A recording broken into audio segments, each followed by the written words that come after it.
Hi, Liana, good morning. Thank you for being here. Thank you. Eliana, there are a few points I want to make so we can agree on the length of time we're going to do the session. 30 minutes, 40, maybe 60, depending on how the conversation goes and how comfortable you feel. I wanted to ask you if you're doing any psychological follow-up, any therapy, or any coaching sessions. Do you know what it's about? If you want to tell me. Coaching is a form of support that we provide. It's to guide you to always achieve positive goals, something that you want to achieve but aren't able to do today.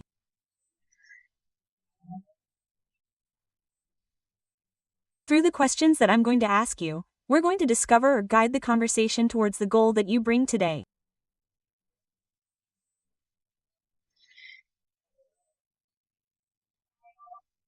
Well, I like to say that I'm like your mirror, asking you questions about what you bring me. I'm like that image of you, and through that, we're going to discover new possibilities that you're not seeing today. As a coach, I'm not going to tell you what to do. I'm not going to give you answers. I'm not going to tell you what decision to make or which way to go. You have to discover that yourself. I'm not here to judge you. I'm not here to give advice. I'm simply here to listen to you and ask you questions about any situations that you bring up. If there's something you don't want to answer, I ask you to tell me so I know where to go and where not to go. Well, I don't know if that's clear. Yes, I understand. Good. If you don't mind, with your permission, we're going to record the session and take some notes if necessary. If you want, you can do it too. Perfect. Well, I appreciate that. I want to make it clear that the internet is a little bad in case it cuts out or I accidentally talk over you. Let's take a little break so we don't cross paths. Well, Liana, what brings you here today? What topic would you like us to work on?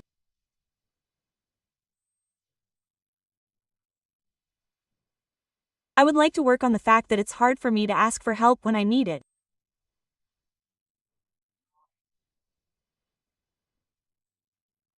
I would like to be able to ask for help more when I need it or ask for help more clearly, perhaps.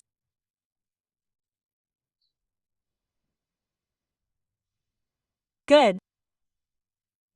Why do you want to or do you need to work on asking for help? Because many times in situations, I feel overwhelmed because I get carried away. I'm a person who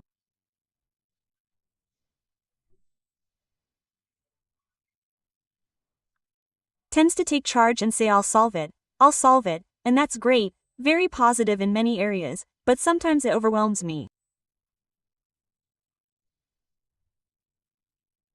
So, I would like to work on it so I can decompress a bit when there are so many things I have to do. Well, being able to ask for help and say, well, let someone else take care of this. And it would be a little bit of relief for me sometimes when I feel like I'm really overwhelmed.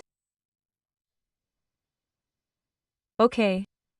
And on this topic, what would you like to take away from this session? And perhaps some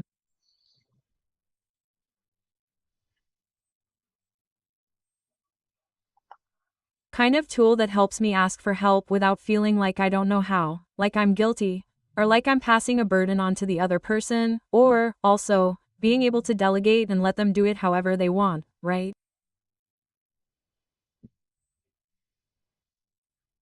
Sometimes that happens to me, that I don't delegate, so I say, oh, no, they won't know how to do it, right? So I think this is a tool to help me take things more calmly and be able to delegate these requests. And how are you going to realize that you're taking that tool that you're looking for?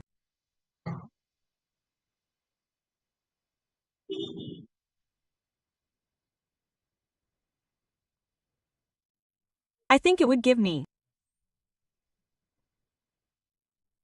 peace of mind to have that tool.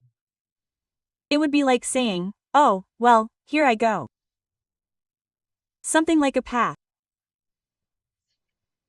Hey, Eliana, how long has this thing about not being able to delegate been happening to you? In all your lives, right? That yes, I'm always like, I can do it, let me do it. Yes. And what happens to Eliana, to your body, to your emotions when you take on all that, I can, stuff?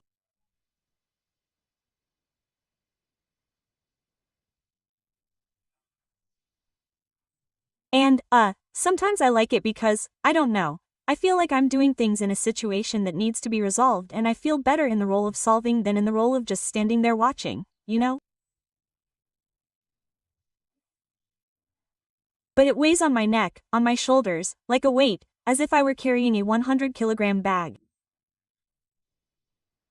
Yes. And that 100 kilograms bag, what does it weigh on those shoulders?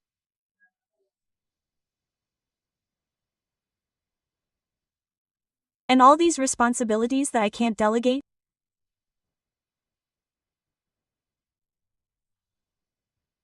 I have to let a lot of things depend on me, because sometimes it's my ego and sometimes they don't end up getting done or they're done badly.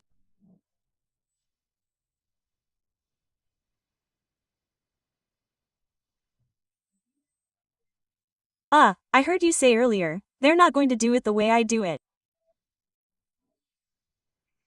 What happens if someone does something that you don't expect them to do that way? I mean, you said perfection too. I heard something about perfection. So what happens to Eliana if she has to delegate something to get that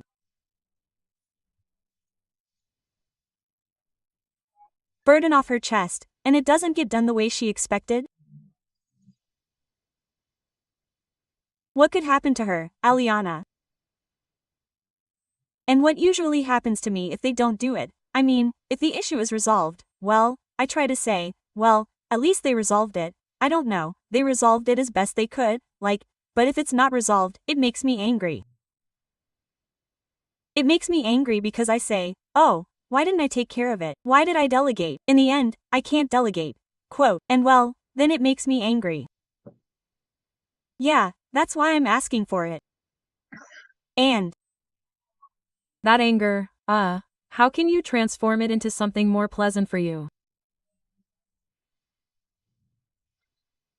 Uh.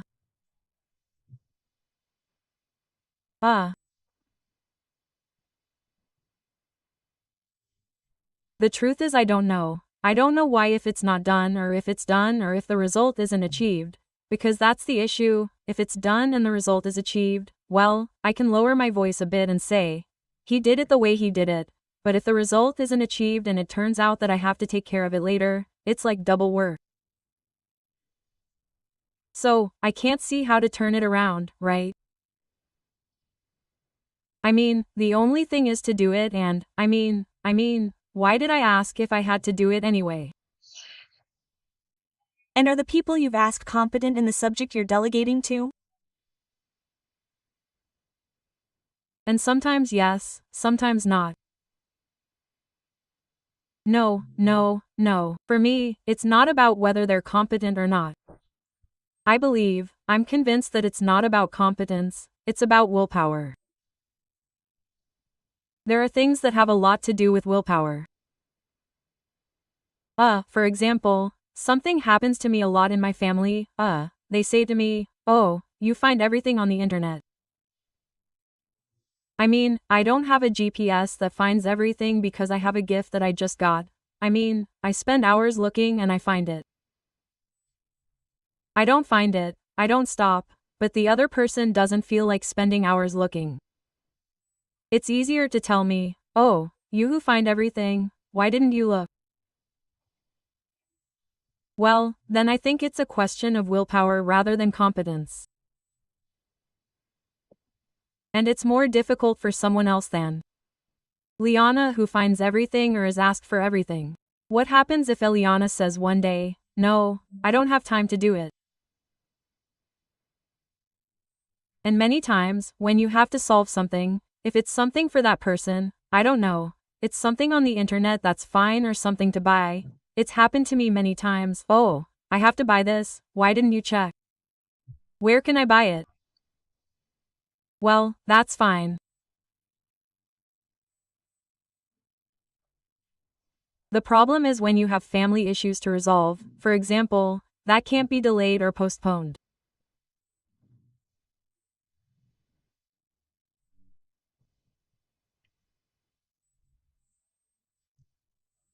So, as I say, I don't know, working, I'm busy with work and I'm asking you for something and you don't do it, or you do it and you don't get anywhere, or you're asking me every 5 minutes, annoying. And that's what makes me angry. Eliana, does this happen to you in any area of having to resolve or not make requests because you're not happy with how they do it?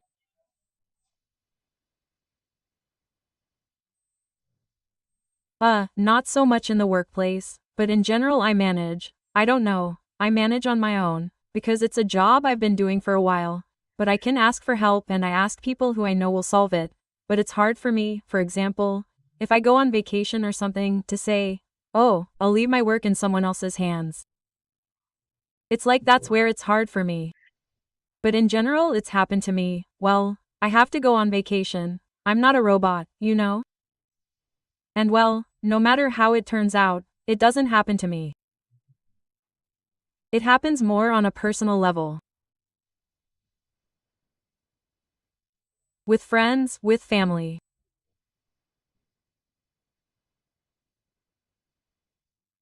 It's because of a lack of trust that you don't ask for help. I don't know if it's a lack of trust.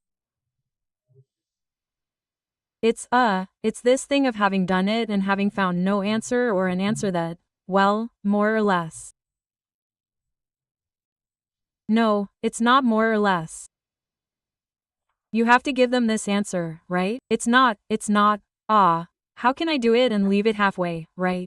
I mean, if you do it and it ends up as it should, it's solved perfectly. The thing is that many times they don't know how to solve things that are simple. They don't even have the will to say, "Okay, let's see. Explain it to me. I'll explain it to you." "Oh, I can't, I don't know." So, that's what I don't know if it's trust. It's like, you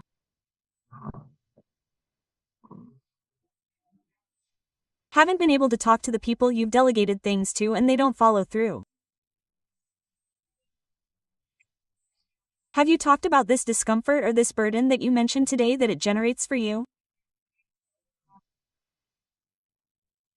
And it's a little hard for me to sit down and say, "Look, I asked for this," and it's not like I say, "It's okay." No, sometimes I do it. The other time it happened to me, but because I was already at a limit and they kind of got offended, so I don't know, once I ask for something, they get offended. I mean, I want to get offended. Why? Why do you think that was? I didn't understand it. I didn't understand it because I wanted to delegate a task. I said, "Well, starting tomorrow, let's see who's going to take care of it." And in it was an offense. I don't know, I didn't understand why. No, I don't know why it was. I didn't understand it.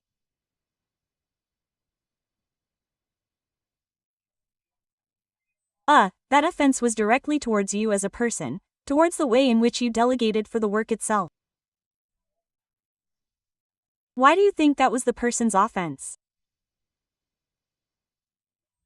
Why do you attribute it to the fact that they were offended by you? Because it was like that, it was a response of, "Well, it's okay if you can't do it, but like that, I can't, I mean, help me, And I don't think, said in a bad way or anything, but you saw that, well, messages and those things are always kind of arbitrary, it's not the same as talking. There was a group message. Well, I don't know how it came about. It wasn't my intention for it to come across badly, but what happens to your emotions when these things happen? How do you deal with these situations? What happens? And this happens to me, that anger. And I feel this overload physically. Like I'm saying, no, that's enough, no more. I feel it physically.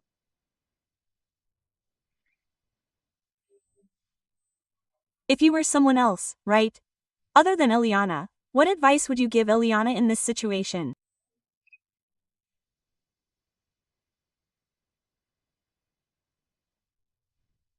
I can't think of anything, thank you. What advice would you give her? And what happens? I would tell her, well, relax, try and do it, but then I see it in reality that it doesn't happen. So it's like from the outside it looks like I could tell someone else, but when you're there in the situation and they don't resolve it, it's like you say, it drives you crazy, you know? So, I don't know if the advice would be useful to me.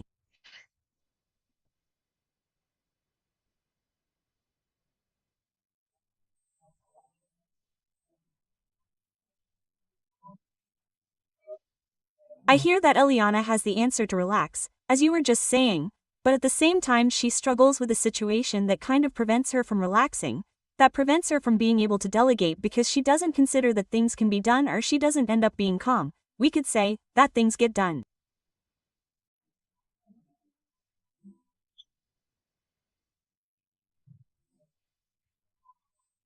And if those things don't get done, what can happen at your job? Is there something you don't hear? I mean, yes, a plane just flew by. It's tragic, I mean, that something you delegate doesn't get resolved. Huh? No. Sometimes, yes, no. I don't know if it's tragic, it's at best. Sometimes it has consequences that aren't good and sometimes it doesn't. Not because of that, if it's something that doesn't get resolved, nothing happens, well, or it's resolved in another way, okay. But the thing is that many times it doesn't get resolved and they start sending me messages, calling, too. I'm working and I don't.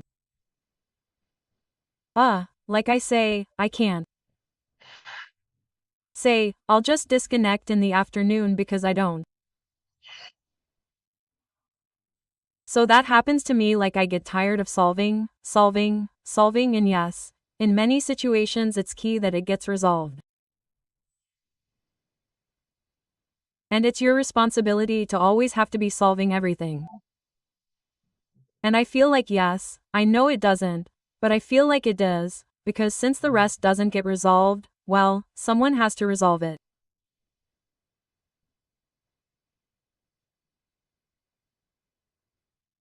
And that someone has to resolve it, who do you blame? No, me. I put myself in that place.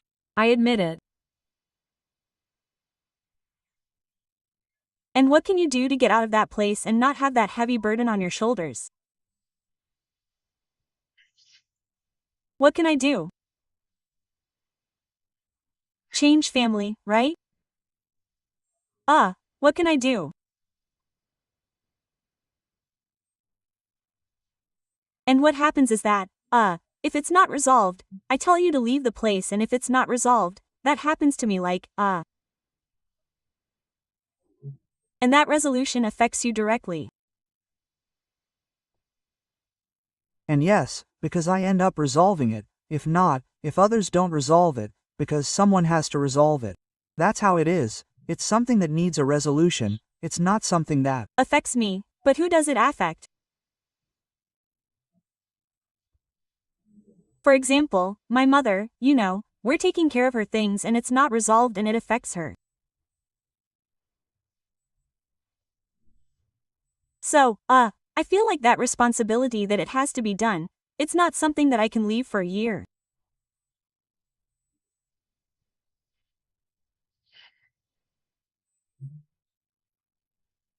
I understand that there are situations that require more effort in case it's here. You brought me your mom, in case it's not someone as.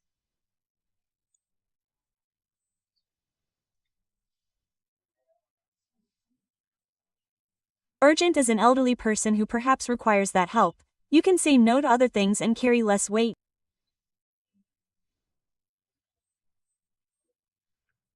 If it's not something, yes, I can say no to other things. If it's something that's not needed, I have a resolution like something that's immediate or something that's very important. Yes, because in the end they don't resolve it. Well, it will remain, I don't know. There are things that I let go because of who I am. I let them go at another time. Well, I would have said, no, if it has to be done, it has to be done like this or well. Now I'm more flexible about that, but it's hard for me. I don't know if it's so much asking as it is, but it's delegating more than asking. And that it's not resolved. That's what I've been able to manage about. Have you been able to talk about this situation with people about your discomfort with them? With them not resolving it, with them not committing? You were telling me that maybe the lack of commitment is more not the person's competence itself. Yes, it's more like willpower than commitment.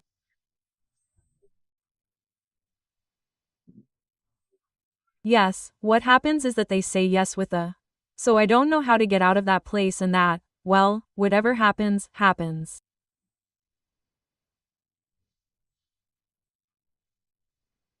I don't know, it's like I can't get out of that place and it's causing me a lot of burden.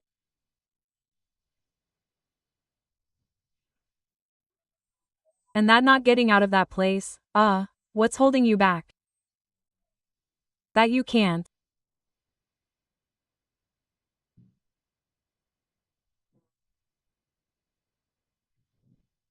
I don't know, I think I feel like it's my responsibility. I listen, it's my responsibility. It's my responsibility. They don't do it the way they should be, they don't solve it. How does Eliana feel about that responsibility? Why does everything fall on her?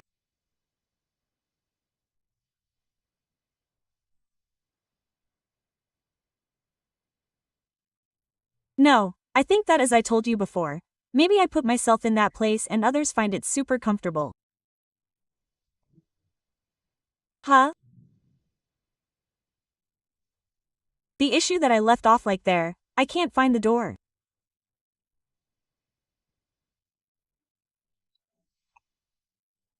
You were just saying, let me bring up that not saying no, not taking sides, maybe, selecting certain situations and getting out of it a little, is it's possible that you can do it, that you can start exercising it.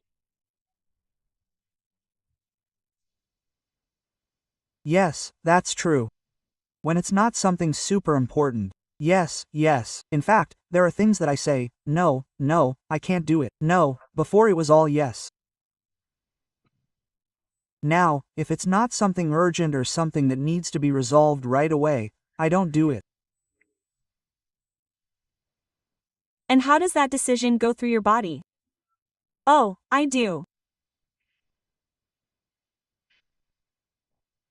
This, no. Yes, when you say no. I don't feel more relieved, right? My body feels more relieved when I say no. Sometimes I feel a little guilty, but well, I try to get rid of it. And where does that guilt come from? Understanding that I also have a life, right?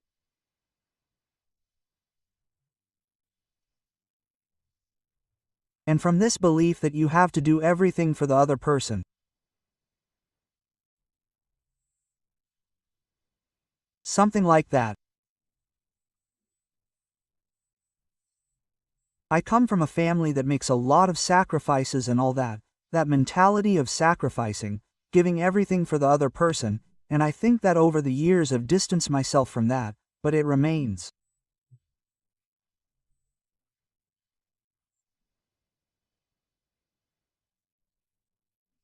And that belief of giving everything for the other person, and sometimes not receiving it. Listen to the first part, this belief of giving everything for the other person, the sacrifice that you were talking about. It is, fair. Do you feel that it is fair towards you as a person? No. No, because it is like being in a more comfortable place on the other side, so no.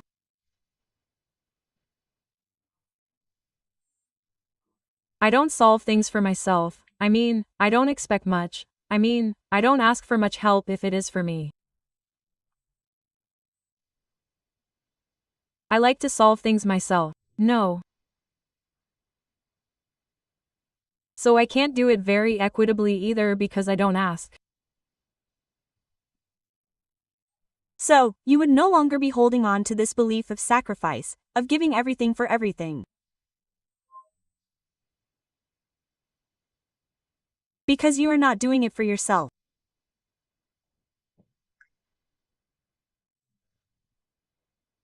I didn't understand the question. Sorry, because the internet cuts out quite a bit. This belief of giving everything to others, of sacrifice. And what you were just saying, I don't ask for anything. Yes, I do. I solve everything myself.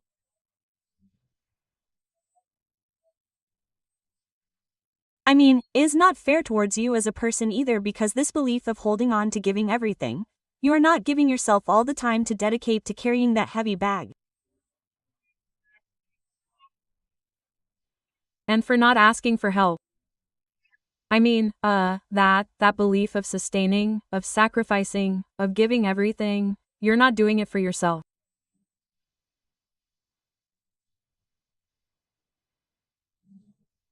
What's happening?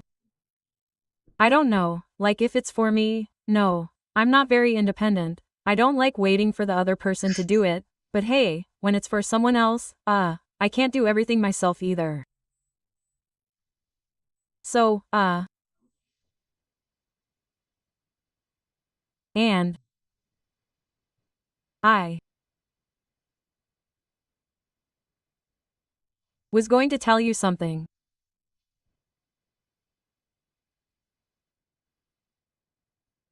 Right? But this thing of taking better care of myself, right? You've always acted the same way. What change or what changes can you notice since when did you have this belief of not having to ask because they're going to fail me? It's always been like that, always. But I think that more than before it was more not only not having to ask, but doing everything that was asked of me. Now I don't do that anymore. Before it was, I don't know, you have to climb Everest to get something for me and I would go and climb and go get it for myself. Now I have to climb to get it for you. Like I've changed that part. It's a lot for me. Before it was, I don't know, there was someone who was 2 blocks away, I had to walk 30. No, let me go, not now. Not anymore, I've already learned that there's a part of me that I have to take care of and know. But asking, is hard for me, it's still hard for me and that's been my whole life. My whole life it's been hard for me to ask and my whole life, it also has to do, I think, with this thing of asking and not getting it resolved, which has happened to me my whole life.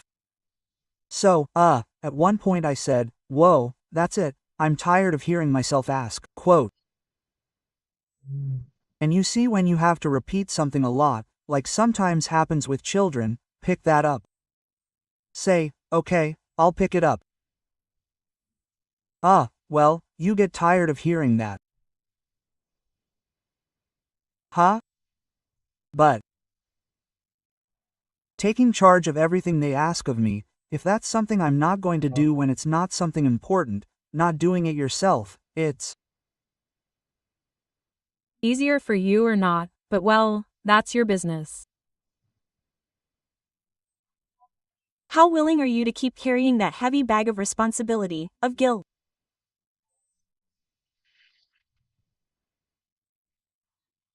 No, I really wish I didn't have to carry it. I'm not seeing how to get rid of it.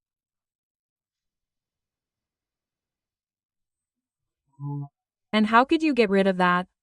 In what way can you or what actions would lead you to be able to get rid of that heavy bag?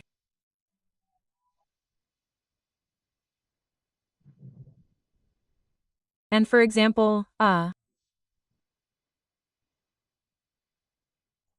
things I think about and do and they don't work for me. For example, asking for something and explaining everything how it is and well, I can't do it, I don't know. Asking for help from someone else. But it's like it ends up, oh, no, I couldn't do it. How is it? How? So I said, good, what? I would have done it myself, it would have saved a step, but I do think that asking and, making it clear that it has to be done that way. That's missing, making it clear that I'm not going to intervene in that, saying, not like what happened the other day, saying from now on I'll delegate this to them and if they get offended, they can be offended. Quote, I don't know, it's their problem, right? Quote. I also want to understand that it's their problem, not mine, and not say, oh, why did I tell them if they're offended now? That also happened to me, saying, oh, now I told them, I should have kept quiet, I should have stayed. There, that is to say clearly that I'm not going to take responsibility. Okay, saying, look, the truth is I can't do this. I ask you to please do it and have it done at such and such a time, on such and such a day, at such and such an hour, I don't know, more clearly.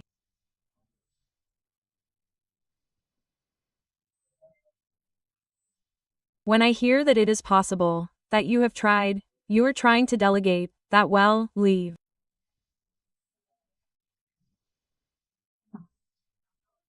Agreements, we could say, the clear steps on how to do it, that they resolve. You have already done that, to make the requests very clear.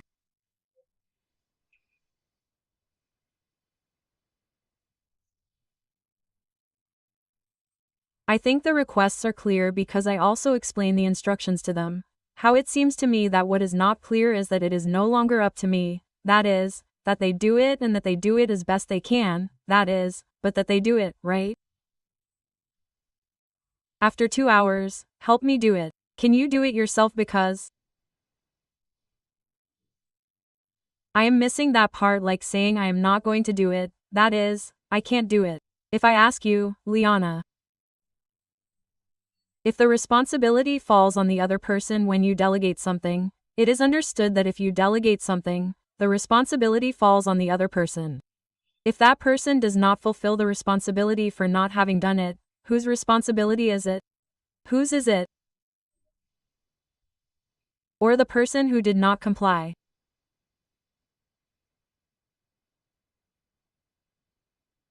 Yes, it is up to the person, but what happens? If it comes back to me, then the ideal thing would be to make it clear that it will not come back to me, which, well, I can't do. I don't. No, I asked for help elsewhere, well, I don't do that. But if it doesn't come back to me, then it is my responsibility because I didn't do it, I delegated it and I have to do it. And in case it comes back to you, I would be saying that I'm not going to do it. Exactly, without wanting to speak above you. It is possible that you can make that decision and that action. If it comes back to you, don't take it as a rebound. And let the consequences fall on the person who didn't do what they had to do. Yes, I think that the step of making it clear that it will not come back to me is missing. not that it comes back because you couldn't solve it, but rather that you solve it the way I solve it. Well, find a way and solve it. I think that's missing, like I realize that I'm not making that part clear, that it's good. See if you can do this, right? Jealousy, I'll leave this for you to do. It's not like, look, take care of this, do this, I mean, no, it's not, if you can, when you can, no, because I'm not making the request clearly in that sense. In making it clear that I'm not going to do it. I think that's what's missing. From everything we've been talking about, Eliana, and what you're bringing up, what are you realizing in this? That the request isn't that I don't make the request, I do it, but I do it kind of as if they were doing me a favor. Oh, look, if you can, look, send a message. No, look, we have to do this. We have to do this step by step. I'll leave it to you. Bye. Oh, how is it? I don't know, look. Being kind of blunt. I would say bad, but no, it's not bad. It's blunt to say, this is how it is. Bye. I passed it to you. And it's loaded on you. Thomas, I'll pass you my share of the bag. That's what I forgot. I realize that. And with this realization, what actions can you take for your next requests? We could say to delegate. Conversations, how can you act to carry that out or change the situation of how you ask for things?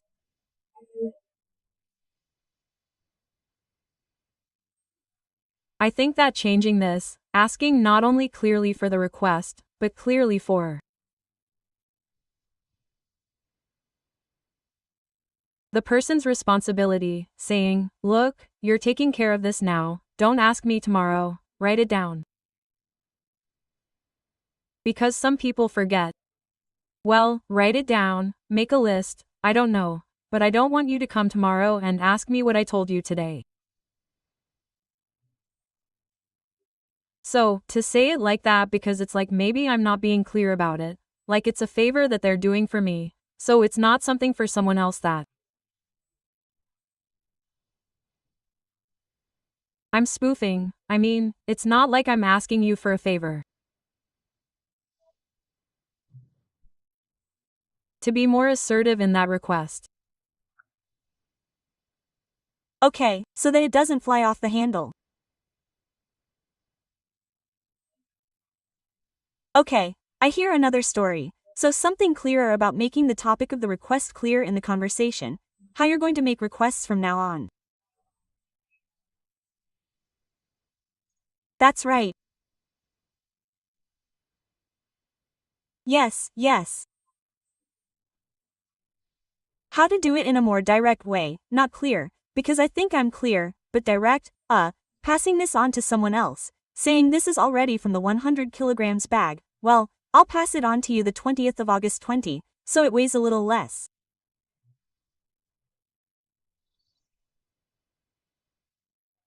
And it's possible that you can hold it for your next conversations, for your next requests. I think.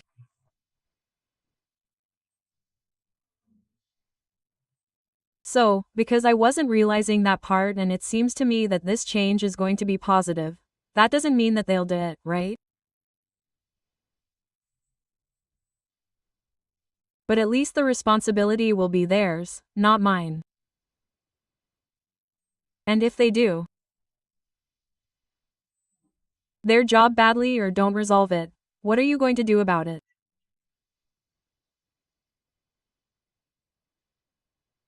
Kill them, right? What am I going to do? No, I don't know. Yeah, that would be the most, I suppose they'll resolve it because if I don't let them, if I don't give them option B of going back to Eliana, Well, they'll have to resolve it. I think I'm giving them option B now. And they all take it. So, E is not giving the option. This is yours and you take responsibility. Okay. Liana, we're running out of time. What are you taking away from this session? Well, this understanding that it's not just asking clearly, but asking so that the other person takes responsibility. That the request passes from hand to hand, right? No, I mean, the action passes from hand to hand. It doesn't remain with me. It doesn't be a back and forth, a rebound. It doesn't be a boomerang that is, take it, it's yours. That's what I realized. And when they want to return that boomerang to you. Right? Because that's it, it's yours. I don't know, solve it.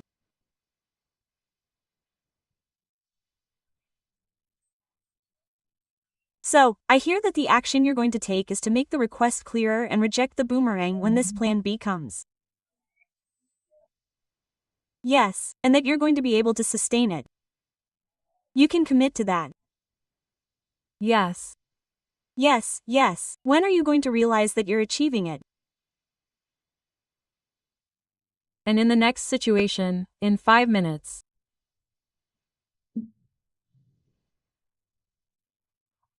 Yes, I already have like a list of things that I'm taking care of and there I start to say, okay, look, I'm asking you to do this and I'll leave it to you. I'll get rid of it. How clear that it's for that person. Yes. And how would you make the request? Making it clear. So that there's no confusion that it can come back to you. Right? That's what I'm asking you to do. I'm asking you to do such and such a task, right? And I'm leaving it to you. I'm delegating it to you. I'm taking charge of it. You take care of it. I'm getting rid of this task and I'm resolving it because it has to be resolved. Resolved in such and such a period of time, because there are also things that are too late. I'm getting rid of this. I listen, I ask you, and today you were telling me that. When you make requests, you do it as if they're doing you a favor. How can you make a request without it sounding like they're doing you a favor? No, that of being clearer in the sense of saying, okay, I ask you to take on this task and take charge. I mean, I ignore it because what I do is, see if you can send the message when you can, if you have time, if not. Because never no, I just had to go to I don't know.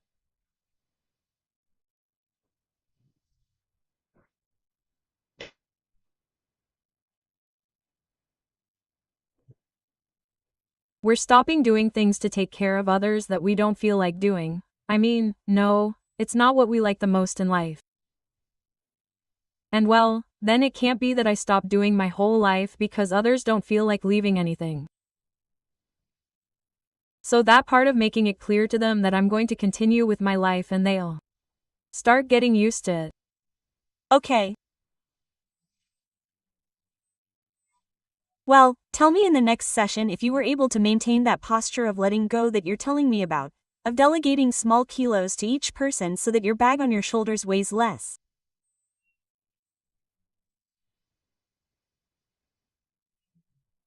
I thank you for the space of trust, reliability, for your openness, for bringing up this situation. Thank you for this session. It's for you in this realization that you have to make, I understand, a request from another place, from another perspective, so that it is not misinterpreted that they are doing you a favor. Is that correct? Exactly. Yes. Thank you very much. Well, thank you, Andres. Have a nice day. Thank you as well. Well, now we are going to get out of the role of Coochie. Do you have to stop recording or do we keep recording? No, no, no. We will keep recording until I give you the feedback, which is difficult to be in the role with but, well, let's do Both. You have to let go now, like when. Sure, I can't keep notes like when I give feedback from the outside, but, well, I remember some. Well, the framing was very good then. How did you feel? We started there. Right? I felt good there. I didn't know at some point, I think I was in the same loop. I couldn't get out of a certain question. I didn't know what other question to ask you more to the point, because unintentionally, I also had those internal conversations of telling you. It's perfectionism. Well, comma. You can ask questions to get to what you're intuiting, you know? Open-ended questions that might. For example, say, I hear that it has to be done this way, that if it's not done this way, it won't work. What do you hear? Or say, it could be related. It's something that occurs to me. It could be related to you wanting everything perfect, that you have some kind of perfection. Ism. That I tell you, no, nothing to do. Not like there was something about the lack of confidence that I told you it wasn't that. Well, you see, there, but to say it more like I hear this and this, it could be related, right? That you say, it seems to me that you are perfect, right? But like the things that the coach brings up and that perhaps sound like this to you. Maybe not, because it happens that sometimes one goes one way and the coach is going the other way or to say that you hear yourself say, no, yes, of course. What happens is that if they don't do it the way I want, no, because I have enough of that. Then it does come from that side of the demand, of perfectionism. I didn't know how to ask you the question. I had it in the head, but I didn't want to dwell on that either because it's going to distract me from what you're telling me, because some of that happened to me in the first practices I did. Like I didn't want to forget. Of course, as you practice, you start to relax more.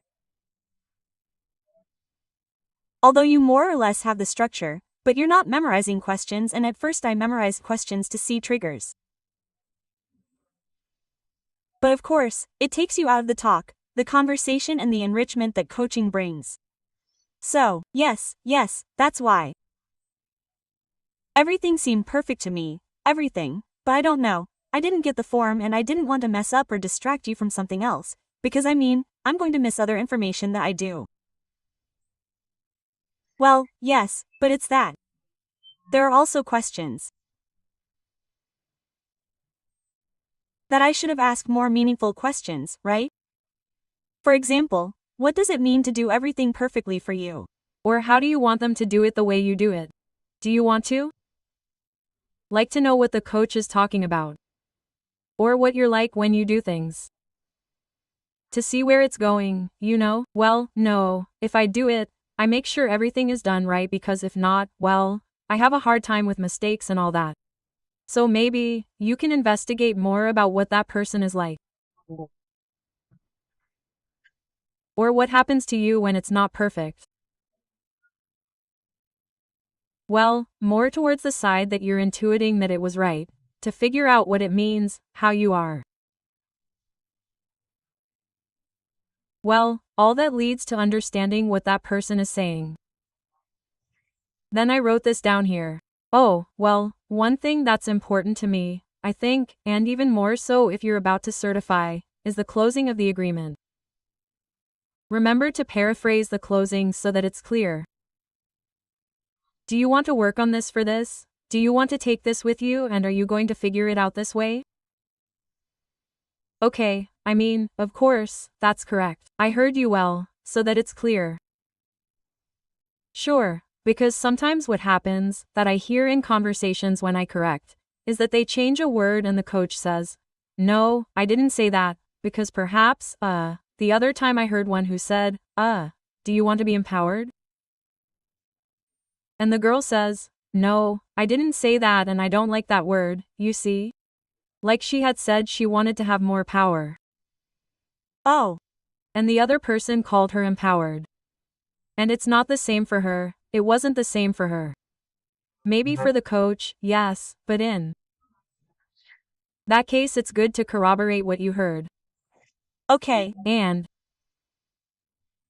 then, here you asked a couple of questions that have to do with the other person.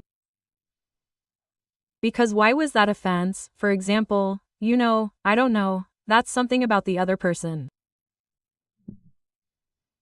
So, we can't know if what I put there, that I'm used to, that I do everything, I don't know, but it's my perception. We can't know why the other person was offended. So, these are questions that have to do with a third party that's not here. Then this, when I talk to you about anger there, what's in that anger? Or where does the anger come from? I mean, what's behind that anger, right? Like understanding what it is that specifically angers me. What is the emotion? Where does it come from? That emotion. Why do I get angry? I don't know, could frustrate me, make me sad, I get angry, what's behind it?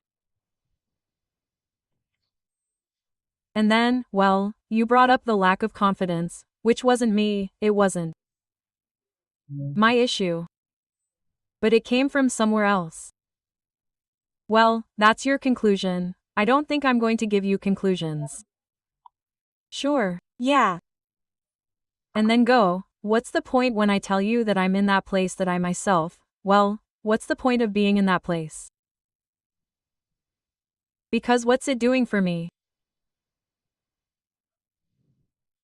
To feel like I solve everything and that I'm telling you, I'm not clear. Yes, yes. To continue the conversation. Yes. To. For example, it can be useful to me and to be a victim, I don't know, to say, "Oh, they ask everything of me," or to complain, which is not what I do, but to complain, or it can be useful to say, "Oh, I'm the one who solves everything and the others don't." So, there's a place that I'm holding on for something. It happens to me more on that side.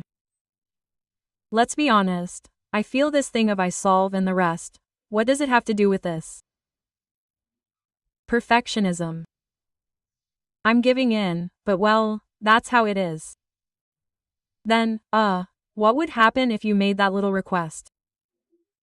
No, like seeing me, or what would happen if you couldn't make that request the other way around, if you didn't do it, if you continued in this situation of taking charge. As if to see me see what happens if nothing changes, Hey, what do you need to change? There you ask me, what would you do? More than going to the ideal series, what change do you need, or what do you need? What do you need to make that request and have others take charge? So it's more about necessity than doing. You say, what could you do more than doing? It's because maybe I don't need to change the way I ask, which is also a doing, but this is something more internal. And here you did a couple of things. Close questions and with things that occurred to you, like it's tragic. Right? It's not tragic, but it can be crucial, right? And then if it was fair, this thing where I ask and I give. Well, maybe ask the question more open-ended. When you need something, does this come back to you that you give, or how do you feel that's when you need something? How do you feel it? How do you feel this? Is there help on the other side? What else? Like I explain it to you a little bit more, No, something closed. And then, well, overall the conversation was very good. You asked nice questions, it was useful to me, I mean.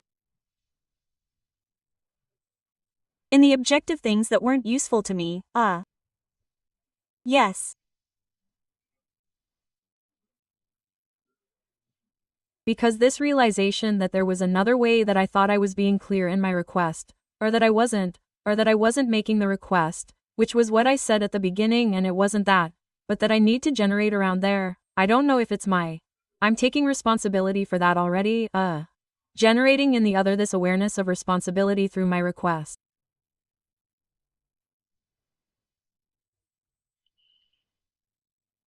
That they're not having it like it's good when they can't do something, we do it.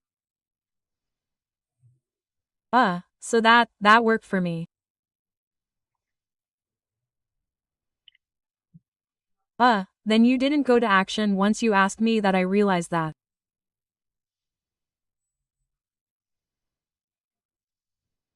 Maybe I don't know how to ask what I learned about myself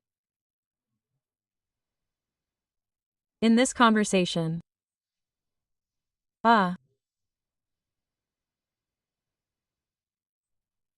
More when I tell you that I realize, well, what would happen or how would you see yourself having this conversation? How would you feel more in terms of emotion too? Before closing, how am I feeling? How do I feel? Well, more towards how am I feeling in a conclusion. Yes. Of course, yes, and no, then you asked me what I take away from the session. Okay, maybe. Congratulating me on the learning, that's good too. Okay, no, and then in general okay. I miss those things that have meanings that clarify a little more. What the other person is talking about. Because what we tend to do is give them our own meaning. Maybe I tell you, I'm tired, and tired means for me that I want to go to sleep, and for you it means that you can't take it anymore, you know? So, yes. They are two different meanings. So asking about the meaning always helps. Oh, there's one thing I liked, that you brought up the metaphor and asked what was in that bag, which is good to bring up metaphors because, not all of them, of course, the Metaphor I brought up, but sometimes there are people who use a lot of metaphors and, see that they are very relevant and investigate that. I like that too. So, well, I congratulate you. well, thank you very much. Listen, good way of asking, very calm when asking. That adds up for me. Oh, one detail, look, I'm going to tell you that for me it's important, to ask the person what they like to be called, because for example, I like that they call me Eli. So if when they say Eliana I feel that they are angry, then that is good. Yes, because maybe they are not used to it or you saw that there are people who call her something different from what her name is. Well, there is Maud, so that is an important detail for me. So, well, let's stop the recording. Okay.